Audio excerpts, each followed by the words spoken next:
Welcome. Let's hear it. Oh, oh.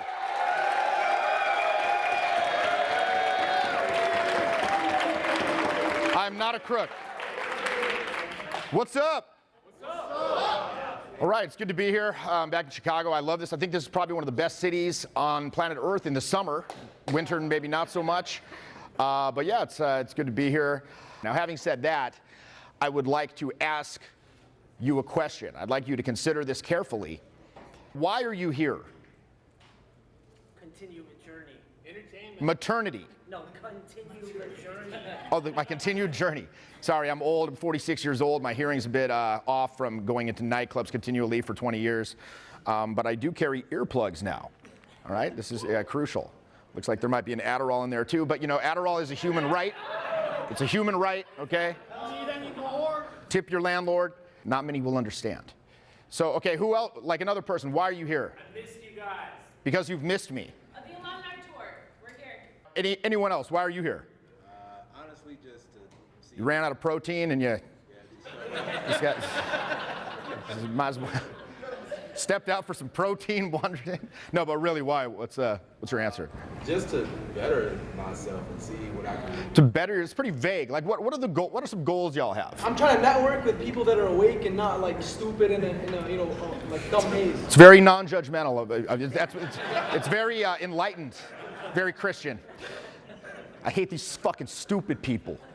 Okay, how about you, sir? Here to just be set on fire with Owen's energy, be washed in there. Set on fire. That reminds me of another old aphorism. It's like, if you teach a man to build a fire, he'll be warm for a night. If you set a man on fire, he'll be warm for the rest of his life.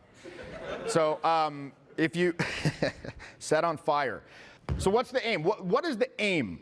What is the quantifiable benefit that you want to see in your life from attending something like this, an event like this? What about you, pink shirt? Yeah, networking and putting myself out there more so I can kind of alleviate that social anxiety so that way it's not crippling when I do go out. Social anxiety. Okay, so now we're getting down to the core of the matter here. So again, I assume that many of you are here to learn how to make connections with other people more quickly and more powerfully. Would you say that's accurate? Yeah. Right, so I mean, because look, if you think about it, all of our life revolves around relationships, right? What is business? It's relationships. It's people making transactions. It's people having a relationship and conducting a value transaction. What's dating? It's relationships. So let me ask you a question. What do you think are the most important things that you must have the ability to do in order to make powerful connections, in order to be able to go to a party where you don't know anyone? Have you ever had this happen where you go to a party with, say, a friend of yours, and maybe you get there before them, and you're like, well, I gotta wait for my friend. You're like, are you almost here? Are you almost here? Or you go there with them, and then they decide to step, oh, hey, there's my buddy, I'll be right back, or I gotta go to the bathroom or something. They step away, and now you're just kind of like, dirt. And there's all these other people, but you don't know how to mingle. Or again, the dating aspect. How many of you have been in that situation and wish that you had the ability to just go up and be, hey, and just boom, make friends immediately? Right. So what do you think what are the main skills or abilities that you must possess that will enable you to do that? Anyone? Yeah, over here. Funny. Huh? Being funny. Being funny. Ability to be humorous. Empathy. Being empathetic. Fearless. So these are qualities which are very valid. All of those are extremely valid. What do you think are the abilities you must have? I'll give a couple more chances. Yeah, up here. I think you need to be able to be present. Okay. And then everything else will come from that. Yeah, interesting. Yeah. Calming down the judgmental thoughts that are attacking yourself and influencing the way you view others. Okay, I would say that that's a treatment for the symptom that prevents you to have this ability. Yeah. Being authentic. Authenticity. So all these are correct, but I'd say like rubber to the road, like brass tacks. The number one thing that you need to be able to do is make people look here. Hey, look here. Number one. And number two, continue to pay attention. So this might sound like kind of facetious or like some facile answer, kind of flippant, but I conduct, these live infield coachings pretty much every weekend. I've been doing it for 20 years. Well, 19 and a half years. My first program was January 2003. Been doing it pretty much every weekend since then, with the notable hiatus of the whole, pandemic year, which seems like a bad dream. But I see this every weekend. People very often lack the ability to make people look at them. I saw it last night. I was out last night with some clients, and I see the same thing replaying it over and over and over. They just can't get people to stop and look. Now, why do you think that is? Kind of hiding away. Hiding away? It's hard to keep attention. It's very difficult to keep attention, especially considering that, let's say in a nightlife environment, for example, there's a lot of other stimulus, right? There's their actual friends. There's the music. There's the lights flashing and attempting to give you an epileptic fit of some sort. There's the alcohol. There's the dancing. There's this, that, the next thing. The energy level is very high. And then typically what I'll see, it's kind of funny, at the very beginning of the program, I'll often ask people, so, right before we kind of deploy, I'll say, so what do you typically introduce yourself with? And many people will say something along the lines of, hey, what's up? This is insufficient. Now, I think that everyone in here would probably agree. If you just go up to some random stranger on the street and say, hey, what's up, and like mumble some gibberish at them, what's up, are they likely to be, oh, what's up? Oh, not much. How are you today? Random stranger that I don't know. Allow me to now engage in conversation with you. I'm going to now uphold 90% of the conversation with you, random person I don't know. How likely is that to happen? It's very unlikely. However, you can know this and you'll still do it, because knowledge is different than knowing. So I think that one of the major benefits of, say, coming on a program like that, or for those of you who have like watched a lot of videos but haven't taken a lot of actual action, it can be quite a bracing splash of cold water in the face to get visceral confirmation that the shit you're doing doesn't work. Okay, and I think that's really valuable to understand. Like, look, I understood intellectually that it didn't work, but maybe I tried it anyway, because quite frankly, maybe you don't know what else to do. And then to just see, and not just see, to feel in real four-dimensional meat space the emotions that accompany the look of disdain and disinterest. Not even disdain, very often it's simple disinterest. It's just not compelling. So number one, you need to learn how to make people look here and then continue to look here. Beyond that, you have to make them like and trust you. So again, number one, look here. Number two, keep looking here. Number three, like me and trust me. So really, that's at the core of what we call charisma. Now, a few years ago now,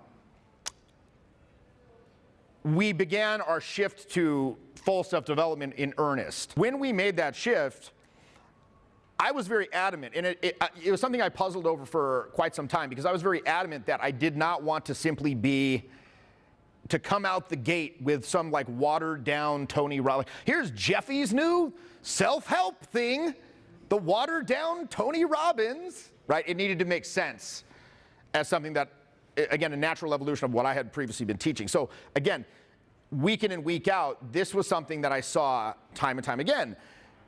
People could understand technique like the back of their hand, but then they lacked an ability to even make people pay attention to them. So I remember at the time, very often I get students like this who are very well versed with technique. Now, when I say technique, let me clarify what that means.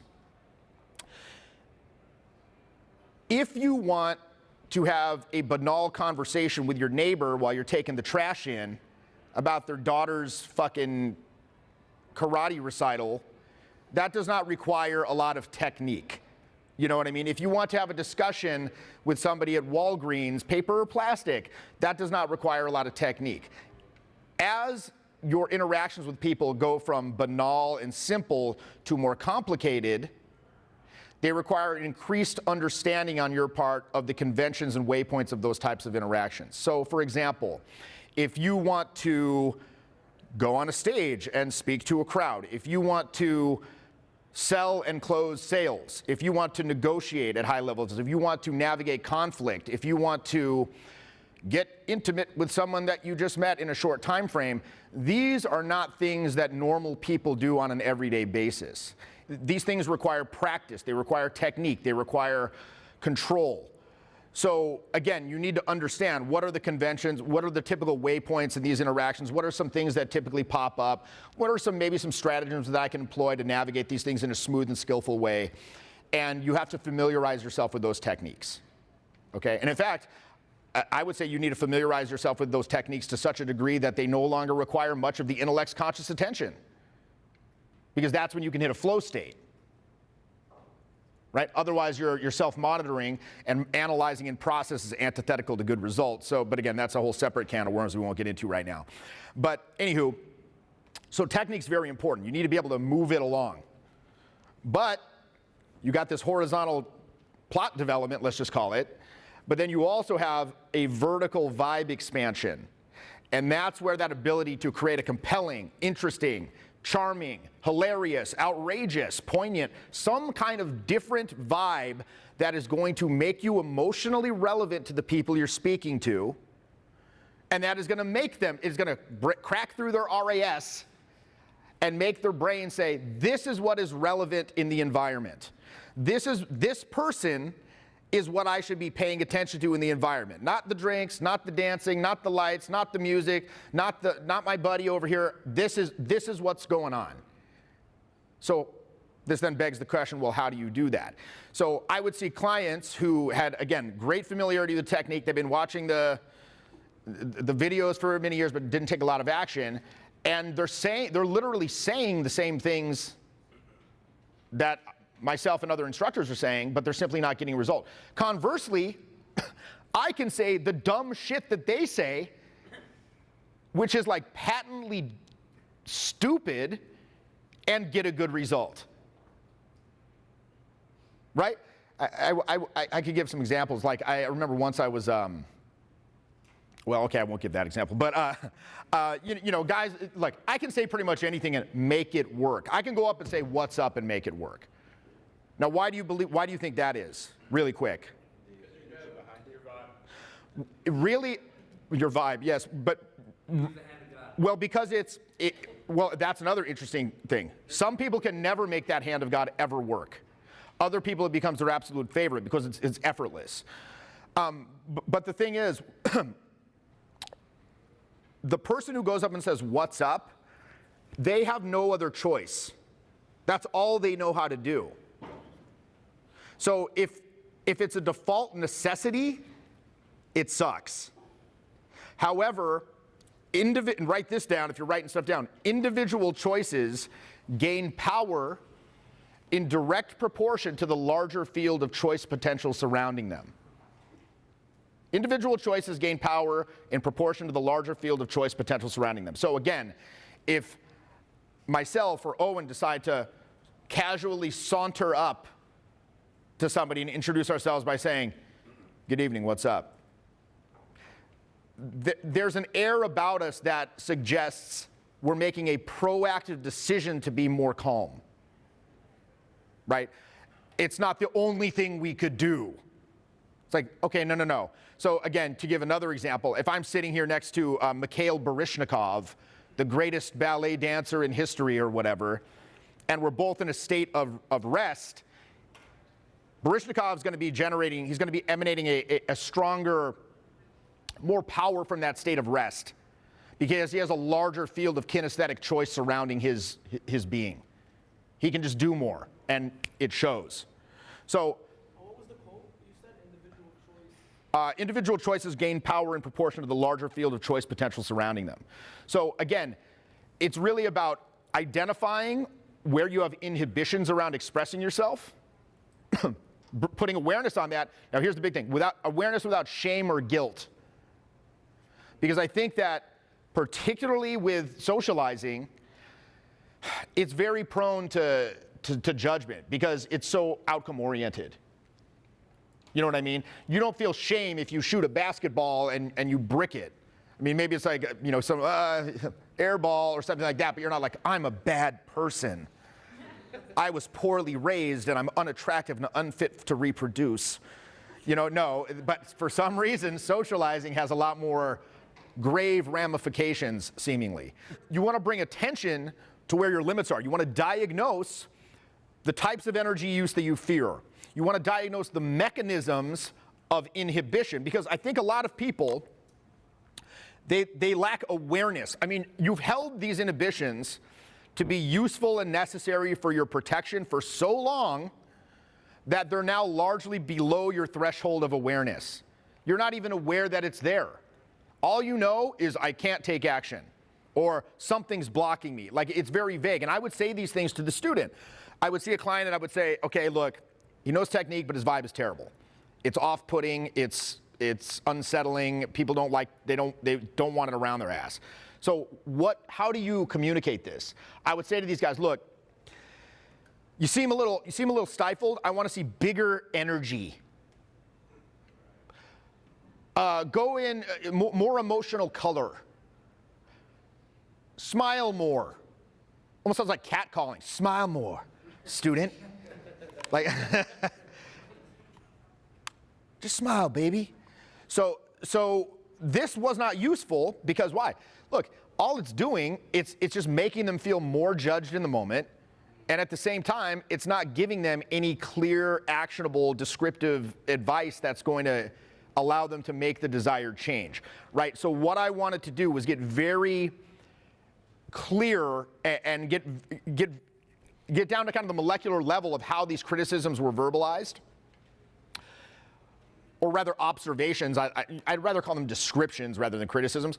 How these descriptions were verbalized to make that change available. So again, for how many of you are familiar with the Charisma Mastery program that I created a couple years ago? So what this was my attempt to kind of create like almost a doctoral level examination of the molecular components that go into charisma, or let's just call it charismatic expression. There's 8 elements to it. So here we'd have what we call the outer projective modes. What are the 5 senses? Touch, smell, taste, sight, hearing. We don't use smell or taste to communicate with people, generally.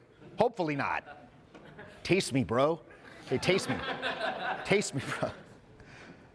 So that leaves, again, sight, sound, hearing. So the corresponding expressive capabilities we have are speech.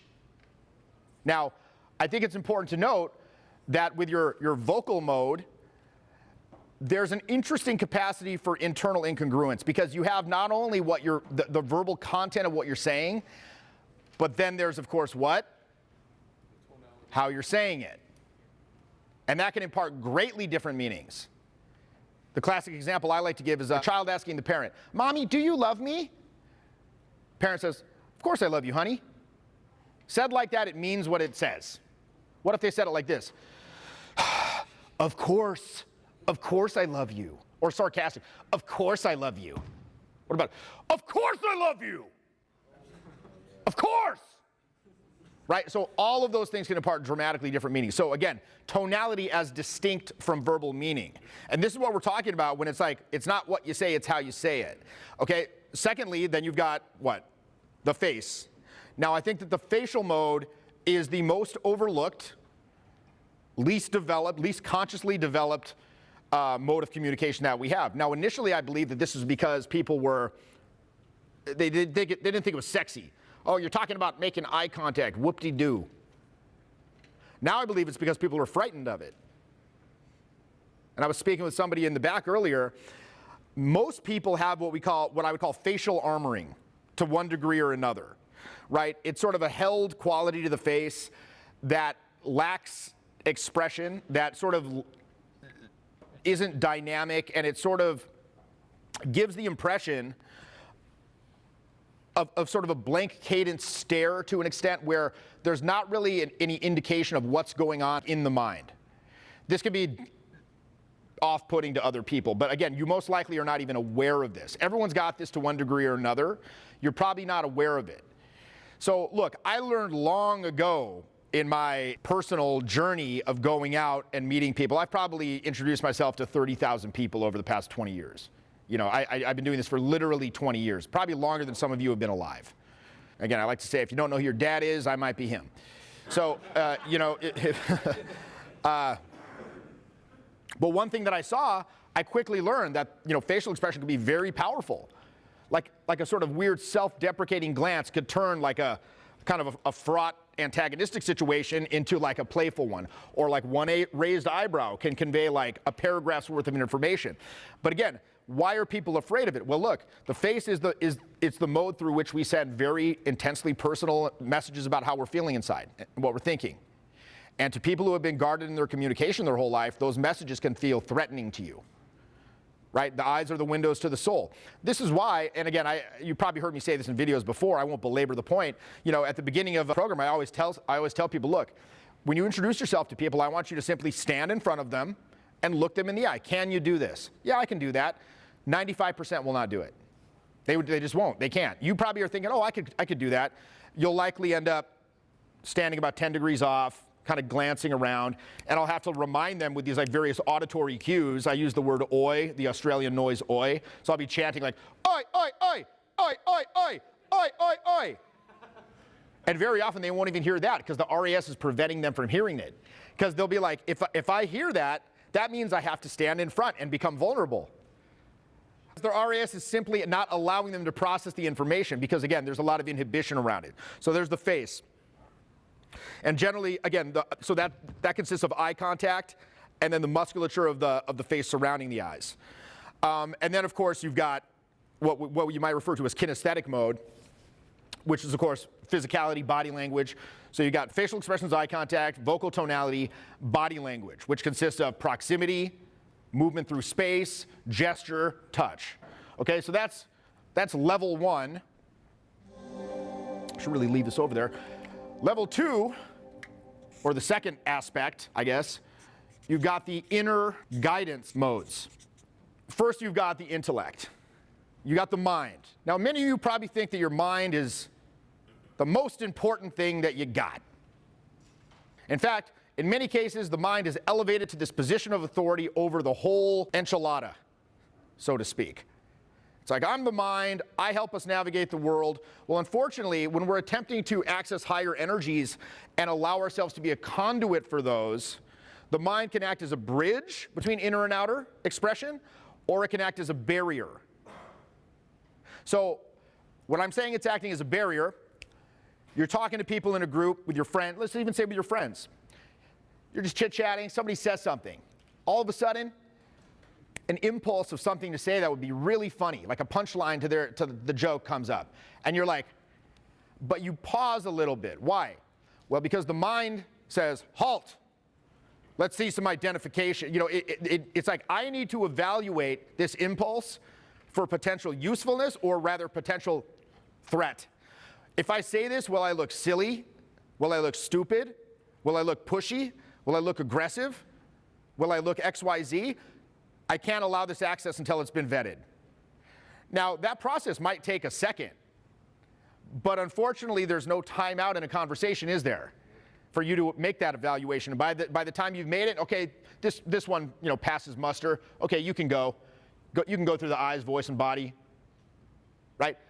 Well, by that time, the moment has kind of passed, and now either one of two things happens: either you say it, and it's the rhythm's a little off, and it gives this impression of you second-guessing yourself, which subcommunicates insecurity. Or two, more likely, you simply decide not to say it at all. And now what has happened? Now you have run out of things to say. You've run out of things to say. How many people have struggled with that? This is likely because your mind is acting as a barrier, not a bridge. Now look, I will say this. A bridge has guardrails. Okay, so you know, you don't say stupid shit. There's decorum, but you want to train yourself to be free, so your intuition becomes an increasingly useful resource for you in conversations. And furthermore, so your mind stops being this judgmental fucking hindrance. And it's simply, again, we don't want to throw the baby out with the bathwater here. The mind it's absolutely necessary for you to make discerning creative decisions in the moment. It's important for you to be able to analyze the past and learn from it. Like, okay, I went out and, I interacted with various people. Here's what I could have done better. Here's what I did well. Okay, here's something I kind of want to work on in my personal development journey going forward in this area. Okay, let's do that. Take note. Duly noted, right? Before you go out, before you perform, it can be like, okay, what do I want to do tonight? And, but again, remember, as I said earlier, and analysis in process is antithetical to good result. You got to get it out of the way. Let it go. Now, you can probably tell from some of the remarks I've made up here thus far, I'm a pretty analytical person by nature. But if you were to see me out at a party or out tonight on the streets, like just enjoying myself and socializing, almost a completely different person. Like, it's very goofy. It's very just sort of freewheeling, going with the flow, saying like absurdities. It's, just kind of having this like jazz odyssey of bullshit that comes out of my mouth that just never fucking stops. And I trust that it's going to be compelling by virtue of the color that's being put upon it by my face, my vocal tonality, and my body and body language. That's what's going to make it compelling, combined with a sort of rock solid belief in the fact that what I have to say is valuable, because it's coming out of my flapping meat hole. Okay, so you've got the intellect. Going upwards and inwards, now you've got the emotional process, which can color things as they move towards outer expression. Particularly, we're talking about anxiety here. Anxiety triggers around social humiliation can be very powerful. So you need to learn how to recognize when you're becoming emotional, learn how to mitigate how long you're in the clutches of that emotional episode, because again, emotions are not something that we will to happen. You can arrange situations where the stimuli are present that typically result in an emotion that you want to have. I'm going to see Morbius for the 5th time with my friends. I love the part where he says it's Morbin time. Yeah, that will create happiness if you're normal. Think of it like this. Your projective modes, the face, voice, body, that's a system of communication. That's a projective system. Then you've got a perceptual system of the corresponding sight, hearing, touch. Like, as you're developing this, you're also developing your ability to perceive in others. So this forms a system, expression forms a system, perception forms a system. The interplay of the two forms a larger overarching system. Okay, and so as you develop one, you develop the other. So as you develop the capacity to become more aware of when you're becoming emotional and control that, you're simultaneously developing your capacity for empathy and your ability to determine what other people are feeling on a moment-to-moment basis and adjust your tone accordingly, right? I can modulate my tone to sort of stay in harmony with what they're giving me and kind of ride the wave into shore. Again, you've got intellect, emotions, and then going up, you have intuition. Now, intuition, I believe, is probably the most, well, let's just put it this way. I think it's highly discredited in our educational system. I think most people, they come at problems from an analytical standpoint. They want to like, okay, what's all the information? I'm going to take all this information, process it. I'm going to try to come up with the best answer in this situation. Do we have all of the information in a social interaction? No. There's too many variables. It's too dynamic. So you're going to have to rely on intuitive impulses. And look, again, I think a lot of very high-powered, high-functioning people in society, they rely on intuition all the time. Like people in the financial sector, hedge fund managers, yes, they have analytics, they have technicals, they have quants and all this stuff, and very sophisticated tools to like analyze what's going on in the market, but they can't know everything. And so they also have to rely on soft data, hunches, gossip, rumors. So they have to jump back and forth between applied reasoning and intuitive impulses to be effective in that environment. But think of it like this. Intellect and intuition are like two pipes feeding into the same faucet. So you need to learn to trust. The problem is we don't trust our intuition because, again, the mind is elevated to this position itself to this position of authority, but unfortunately, the mind in many cases is not qualified to rule over these things, these energies, it's put itself in a position of control over. So again, you really got to kind of learn to let go, and you can't train intuition directly. You can feed it more soft data by staying alive longer and being intellectually curious and having more experiences and reading a lot and getting more anecdotes in life. But what you can exercise is the allowing function, right? So I do an 8-week mentoring, and that's one of the, we exercise all of these, but one of the main things that we want to work on is allowing intuition and trusting it, because it's a subconscious process. Basically, and I don't want to get too deep into this, but there's a theory of the brain called the holonomic brain theory. Has anyone ever heard of this? Carl Pribram from Stanford came up with this in the late 90s. This idea that we cannot determine where memories are localized in the brain. You can't pull out a cluster of neurons and be like, that's where my 5th birthday party is. You can't do that. It seems to be somehow disseminated through the entire structure, much in the same way that a hologram can be reconstructed from even a small part of the interference pattern. So, and again, there may be quantum aspects to this and how our brain functions. We don't really understand.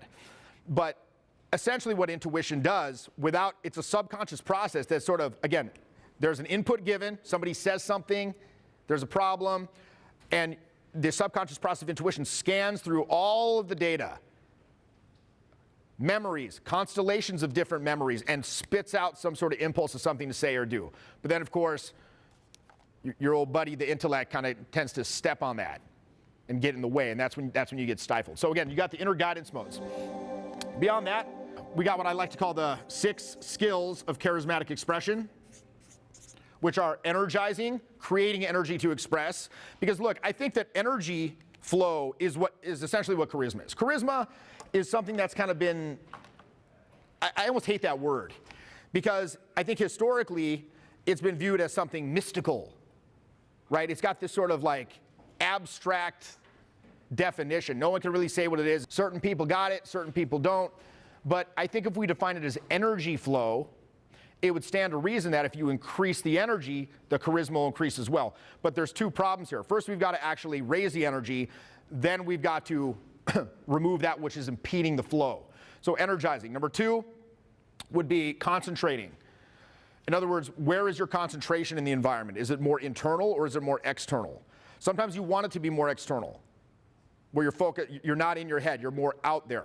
Sometimes you want it to be exclusionary, where you're not allowing information that wouldn't be helpful to you access.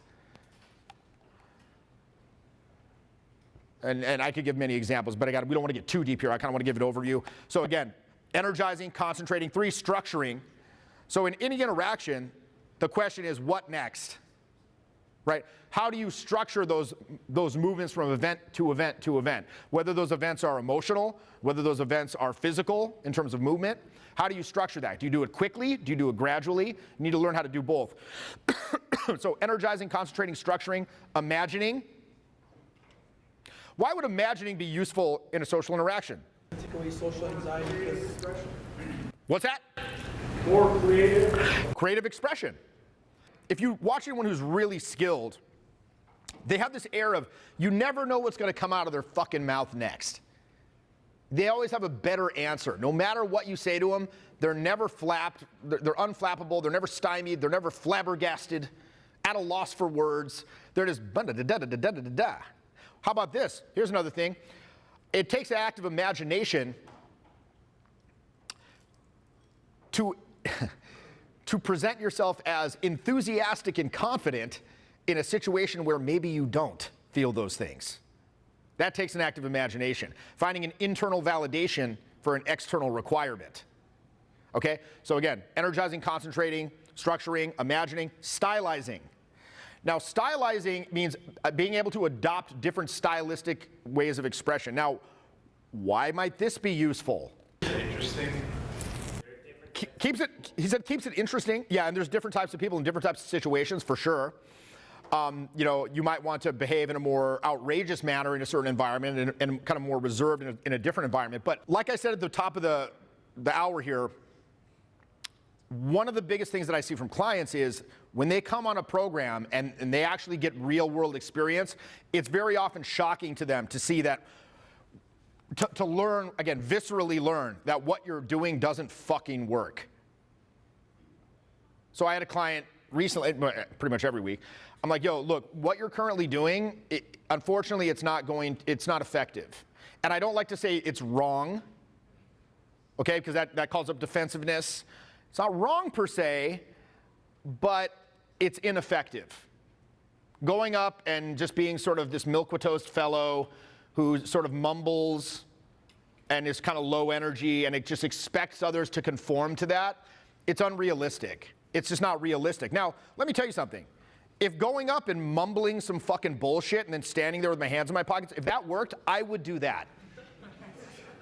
I am not beholden to any one type of communication. If I could go up to people and go, how's your night? I like your shirt. How's your night? If that worked, I'd be the best. I'd be the best at it. It just simply doesn't fucking work. And so people often say to me, Jeff, I see, when you go up, you're kind of ebullient and your energy's kind of high and you're very like self-assured. Were you always like this? No. And I always say this, a lot of times people feel that these inhibitions that they feel around socializing and introducing themselves to people represent some sort of innate failing on their part. Like this is an inherent characteristic of mine that just sucks, and it's me.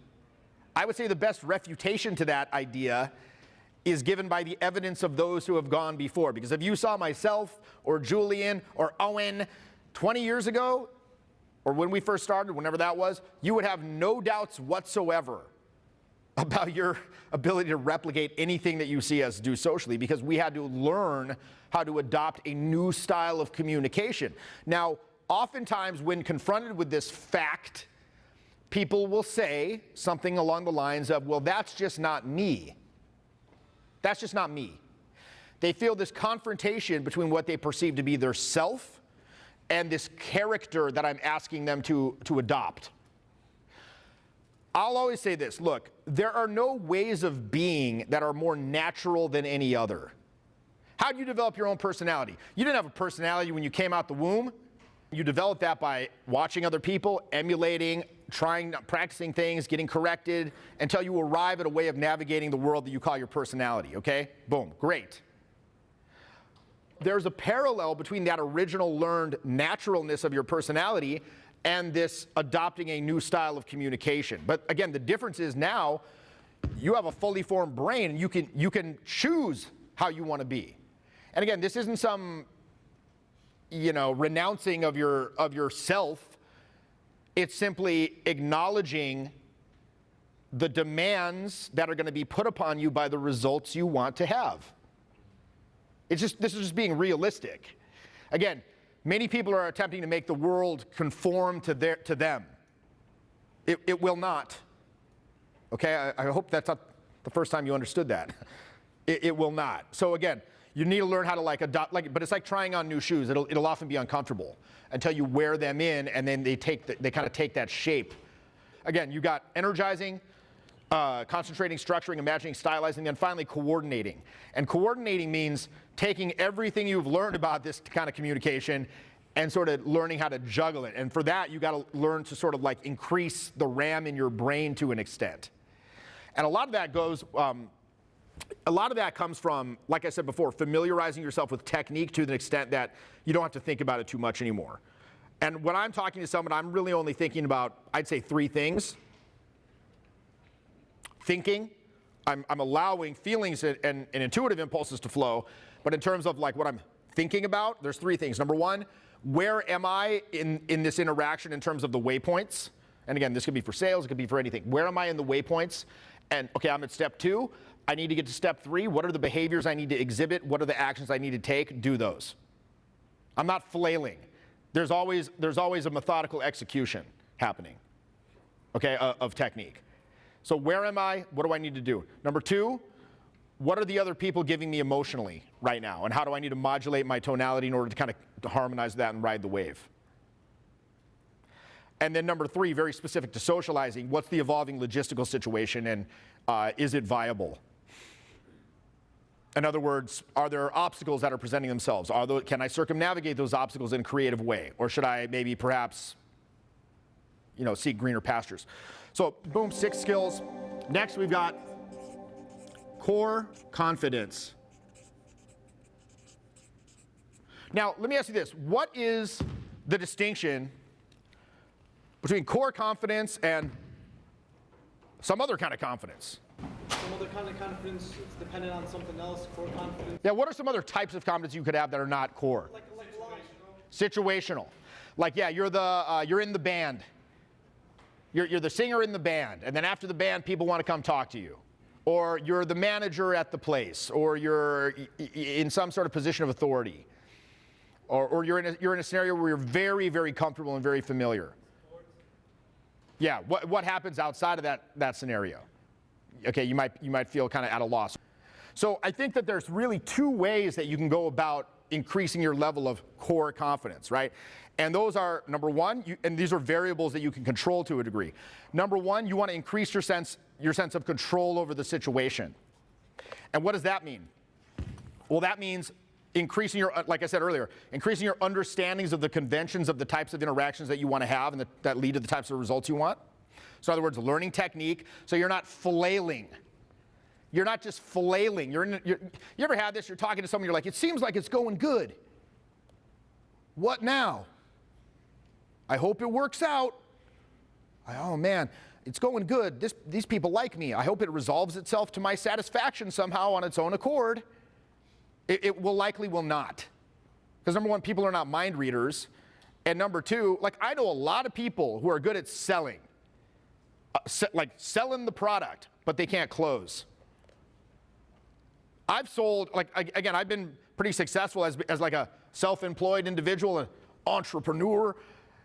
And I've seen people, like colleagues of mine, who would go on a stage and they can articulate the benefits of the product in a very compelling way, very evocative, but they can't close. Sometimes they do better than me, but they can't close.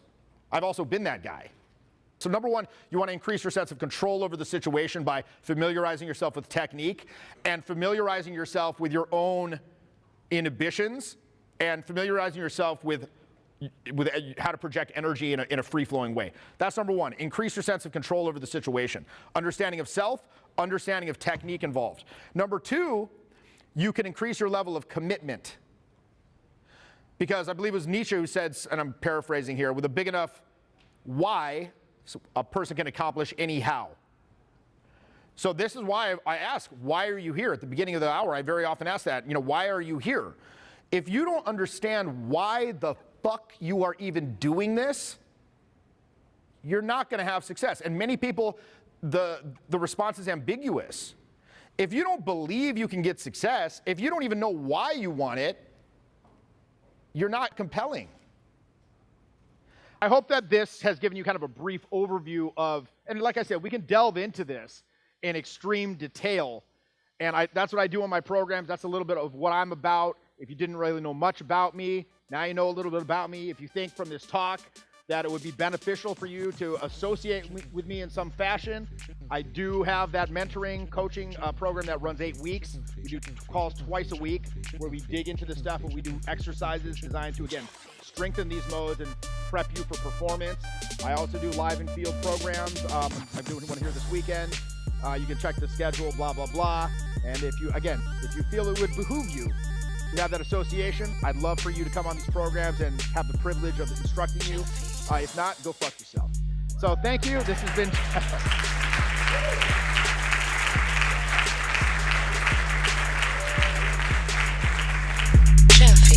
This program is designed to give you a process to open and sustain charismatic expression with increasing consistency. Remove the obstacles, isolate the skills, exercise them separately, then put them together in a more completely realized whole. How to speak to all the issues surrounding this interrelationship between intuitive and intellectual resources is arguably the most fundamental challenge facing anyone who's attempting to improve their communication skills. So if you're looking to develop general charisma that you can apply across all areas of life, definitely check out Jeff's Charisma Mastery.